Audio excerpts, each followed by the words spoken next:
Hello dear aspirants and welcome back to the channel. तो guys फिर से हम एक आपके लिए एक सेशन ले आए हैं जिसमें हम यूपीएससी सीसेट कॉम्प्रिहेंशन प्रैक्टिस आपको पैसेजेस कुछ कराने वाले हैं जो कि प्रीवियस ईयर क्वेश्चंस ही हैं। तो गाइज आई होप ये सेशंस आपकी हेल्प करते होंगे और आई होप के इन सेशन से आपको वो सब इनपुट्स मिलते होंगे जिससे आप अपनी स्ट्रैटेजी और अपनी खुद की जो डिसीजन मेकिंग पावर है उस पर कॉन्फिडेंस आपका बिल्डअप जरूर होता होगा इन द लॉन्ग रन। तो guys if that is true, don't forget to like the session and if you are new here, don't forget to subscribe to the channel. तो guys शुरू करते हैं आज का session, but before we go any further I have the best thing available for you. Now we have this comprehensive guidebook which is absolutely free of cost. ये comprehensive guidebook है guys जो अभी शुरू कर रहे हैं सीसैट की अपनी प्रिपरेशन, उनके लिए बहुत कारगर बुक है, बहुत ही यूजफुल बुक है। इसमें आपको सब कुछ दिया हुआ है from syllabus to strategy to sources and the best part is this is absolutely free. So you can download this e book and get benefited from it. इस बुक का लिंक आपको इस वीडियो के डिस्क्रिप्शन में मिल जाएगा। So go check out and get benefited and make it useful. Right, so शुरू करते हैं गाइस आज का सेशन अपना। तो सबसे पहले तो मैंने पिछले वीक आपको एक होमवर्क पैसेज दिया था, बहुत सारे बच्चों ने वीडियो के कमेंट में इसके आंसर भी दिए। अब हम इसको डिस्कस करते हैं और आज इसका मैं आपको सॉल्यूशन भी बताऊंगा। तो एक क्रिटिकल मैसेज हमें ढूंढना था इस पैसेज में कि ऑथर ने क्या क्रिटिकल मैसेज दिया है। तो पढ़ते हैं guys. Many people do not understand the connection between solid waste management and health in terms of the consequences of unattended heaps of garbage which become home for flies and other vermin. उसने बोला कि बहुत सारे लोगों को solid waste management और health के बीच में जो को रिलेशन है in terms of consequences of unattended heap of garbage which become home for flies and other vermin, इनके इसका समझ नहीं आता इसके बीच का कनेक्शन कि भाई गंदगी से आपकी हेल्थ पे क्या प्रभाव पड़ता है। लोगों को समझ नहीं आती चीज़ कि यार कूड़ा फेंकने से क्या हो जाएगा। अब वो समझा रहा है आपको। How ever there is another aspect that is not well understood, that is when what happens when unscientific solid waste management combines with poor drainage and dumping of untreated sewage into drains which are meant to carry storm water during rains। तो बोला एक और चीज़ है कि अगर आप कूड़े को सीवेज की पाइप में डाल दोगे, वहाँ पे अगर ड्रेनेज नेटवर्क्स में उसमें वो फंस जाएगा तो उसका क्या प्रभाव होते हैं वो भी लोगों को नहीं समझ आते। उसका रिजल्ट क्या होता है? The result is choke drains which are full of stagnant water breeding mosquitoes resulting in the spread of waterborne diseases। उसने बोला कि उसी से ही फिर वाटरबॉर्न डिजीजेज, मलेरिया, टीबी, ये सब चीज़ें फैलना शुरू होते हैं। टीबी तो नहीं, बट मलेरिया और ये सारी चीज़ें जो वाटरबॉर्न डिजीजेज होती हैं ये आपके कूड़े फैलाने से ही बनती हैं। तो उसने ऑप्शन क्या दिया guys? In India the drainage networks are not separate for sewage and storm water. क्या ये पूरे मैसेज है पूरे पैसेज के? इंडिया में ड्रेनेज नेटवर्क सीवरेज और स्टॉर्म वाटर में अलग अलग नहीं है, ये कहना चाह रहा है वो? नहीं। तो we can clearly eliminate this. Next, urban local bodies do not have enough resources and legislative authority to deal with the problems or waste management। कहीं यहाँ पे resources या legal legislative authority की बात नहीं हुई, तो we can also eliminate this. Solid waste management should be integrated with the maintenance of drainage and sewerage networks, yes. And bad management of solid waste and sewerage systems by our municipalities is the reason for drinking water shortages. Again, nowhere related to drinking water. So I think the right answer here was कि जो solid waste management है ना, वो it should be integrated with the maintenance of drainage and sewage networks के। उसने पहले क्या बोला? देखो, solid waste management और health के बीच में लोगों को समझ नहीं आता कि क्या कनेक्शन है। लेकिन एक और चीज़ है जो लोगों को समझ नहीं आती कि अगर जो सीवेज नेटवर्क्स अगर वो अगर ब्लॉक हो जाएंगे तो उससे भी आपको आपके हेल्थ पे इम्पैक्ट पड़ता है। तो वो क्या कहना चाह रहा है कि सॉलिड जो कूड़ा उठाना, सॉलिड वेस्ट मैनेजमेंट है ना, उसी का हिस्सा होना चाहिए आपकी सीवेज मैनेजमेंट वाला, ताकि वो सभी को मतलब कंकरेंटली कंट्रोल किया जा सके और कलेक्टिवली मतलब कॉम्प्रिहेंसिवली इस पूरी इस पूरी सिचुएशन को कंट्रोल किया जा सके। And I hope you know कि हर साल इंडिया में बहुत सारे बच्चे और बहुत सारे लोग इन सब डिजीज की वजह से मारे जाते हैं। So option C was the right answer. चलो गाइस, अब आज कुछ नए पैसेजेस कर रहे हैं। तो सबसे पहले हमें कुछ अजम्पशन दिए, हमें वो बताने की ठीक है गलत है। तो पहले पैसेज पढ़ते हैं। All actions to address climate change ultimately involve costs. वो क्या कह रहे हैं कि जितने भी आप कुछ भी एक्शन ले लो क्लाइमेट चेंज को करने के लिए, उसमें पैसे लगते हैं। Funding is vital in order for countries like India to design and implement adaptation and mitigation plans and project. के फंडिंग बहुत ज़रूरी है इंडिया जैसे डेवलपिंग कंट्रीज के लिए to design and implement, design करना और इम्प्लीमेंट करना adaptation plans and mitigation plans and the projects. The problem is more severe for developing countries like India, which would be one of the hardest hit by climate change. और climate change ऐसी countries, India जैसी countries में बहुत ज़्यादा impact होता है climate change का, given its need to finance development, क्योंकि डेवलपिंग कंट्री है और डेवलपमेंट को फाइनेंस करना है, तो अगर वो अडेप्टेशन और मिटिगेशन प्लान्स में अगर वो पैसे लगा देंगे क्लाइमेट चेंज के, तो फिर डेवलपमेंट को फाइनेंस कैसे करेंगे? So that is the challenge. Now, most countries do indeed treat climate change as a real threat and are striving to address it in a more comprehensive and integrated manner with limited resources at their disposal. ज़्यादातर country कोशिश कर रही हैं कि इसको control कर पाएँ किसी न किसी तरह से इंटीग्रेटेड मैनर में, लिमिटेड रिसोर्सेज में ही, ठीक है, जितने भी पैसे उनके पास हैं उसी से ही उसको यूज़ कर पाएँ, ये वो कहना चाह रहा है कि, लेकिन एट द एंड उसने क्या बोला कि भाई पैसे तो लगाने पड़ेंगे, उसमें ह्यूज कॉस्टिंग की ज़रूरत है। उसने क्या असम्पशन दी? Climate change is not a challenge for developed countries. नहीं, उसने बोला कि most countries do indeed treat climate change as real threat. तो ऐसा नहीं है कि डेवलप्ड कंट्रीज में कोई प्रॉब्लम नहीं है, प्रॉब्लम सभी कंट्रीज में है।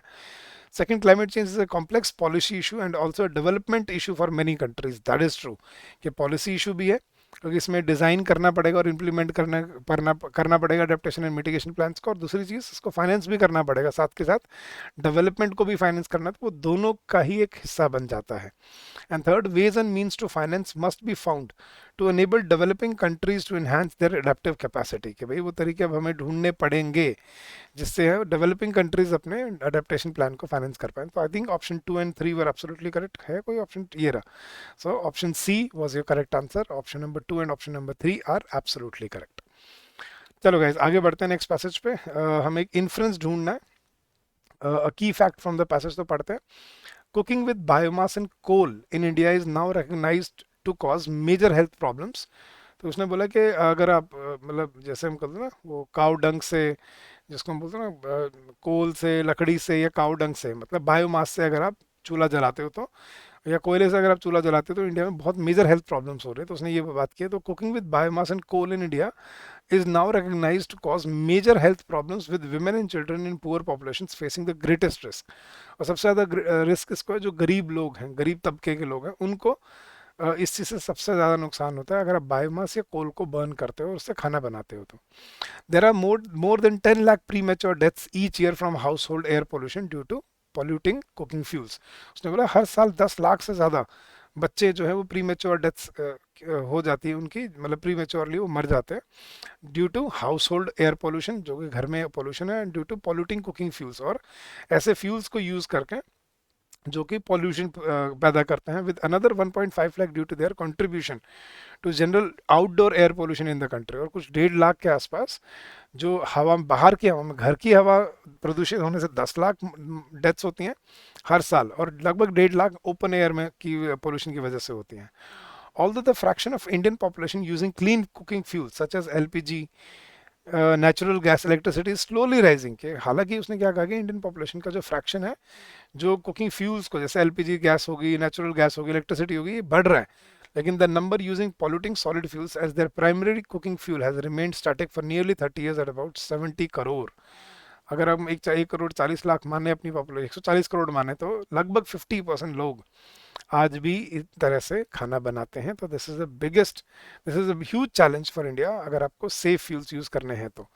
उसने क्या इन्फ्लुएंस निकाला जा सकता है? Rural people are giving up the use of polluting solid fuels due to their increasing awareness of health hazards. ये इन्फ्लुएंस नहीं है कि उसने बोला कि अभी भी गांव में तो प्रॉब्लम वही है, धीरे धीरे कुछ परसेंटेज ऑफ लोग जरूर हुए, लेकिन अभी भी 30 सालों से ये कांस्टेंट एक नंबर है, which is 70 crore. Subsidising the use of clean cooking fuels will solve the problem of India's indoor air pollution.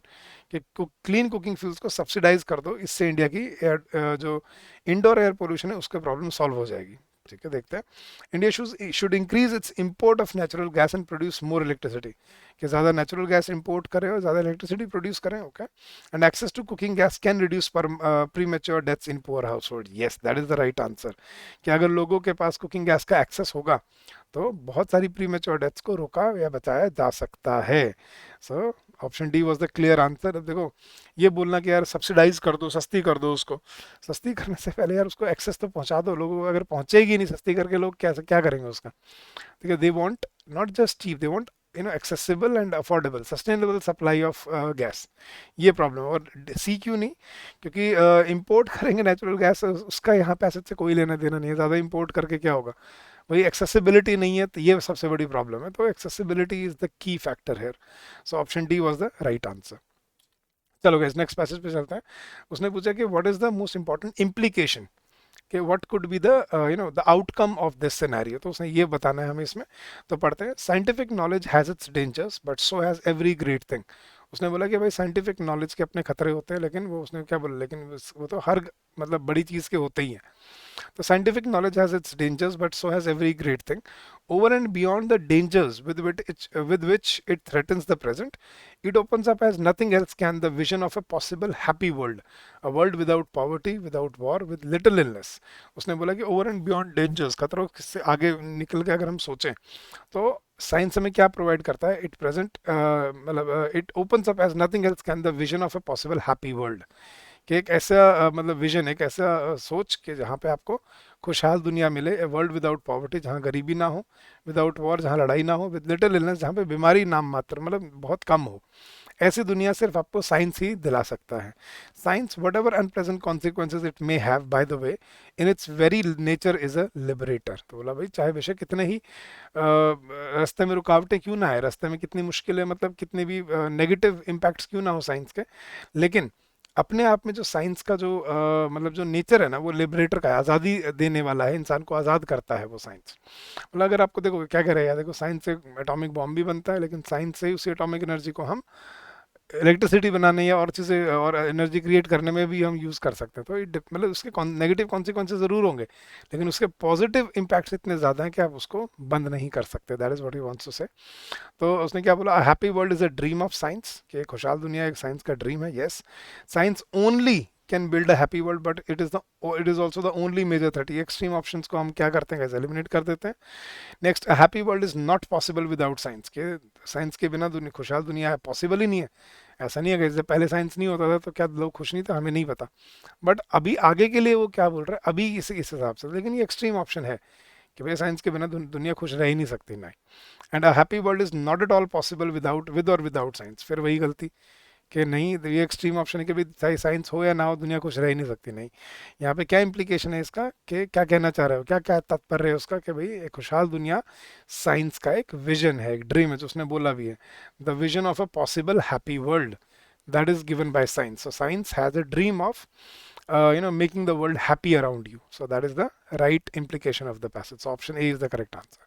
तो आई होप आपको सही से समझ आएगा कैसे कैसे पैसेजेस को अप्रोच किया जाता है, अपने एक्सट्रीम ऑप्शंस को या इरेलीवेंट ऑप्शंस को या इनकोहेरेंट ऑप्शंस को एलिमिनेट किया जाता है और फिर पहुंचा जाता है अपनी राइट चॉइस पे। तो आई होप ये सेशंस आपको इस चीज़ में हेल्प कर रहे होंगे। और अब फिर आपका ये होमवर्क पैसेज भी है आपके लिए लेके आए हैं, तो I read this passage for you, आपको पढ़ता हूँ मैं, इसका आंसर आपने मुझे इस वीडियो के कमेंट सेक्शन में देना है। तो आपको मुझे फिर से इम्प्लीकेशन बतानी है इस पैसेज की। तो पैसेज कुछ ऐसे है, द आर्कटिक सर्कल की बात कर रहा है, the Arctic's vast reserves of fossil fuel, fish and minerals are now accessible for a longer period in a year. But unlike Antarctica, which is protected from exploitation by the Antarctic Treaty framed during the Cold War and is not subject to territorial claims by any country, there is no legal regime protecting the Arctic from industrialization. तो Antarctica जैसे treaty से protected है, Arctic में कोई treaty नहीं है। So there is no protection from industrialization, especially at the time when the world craves for more and more resources.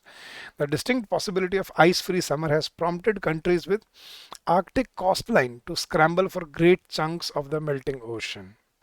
सही बात बोली उसने। तो क्या इंप्लीकेशन है, इसमें ऑप्शन पढ़ता हूँ, India can have territorial claims in the Arctic territory and free access to its resources. Melting of summer ice in the Arctic leads to changes in geopolitics.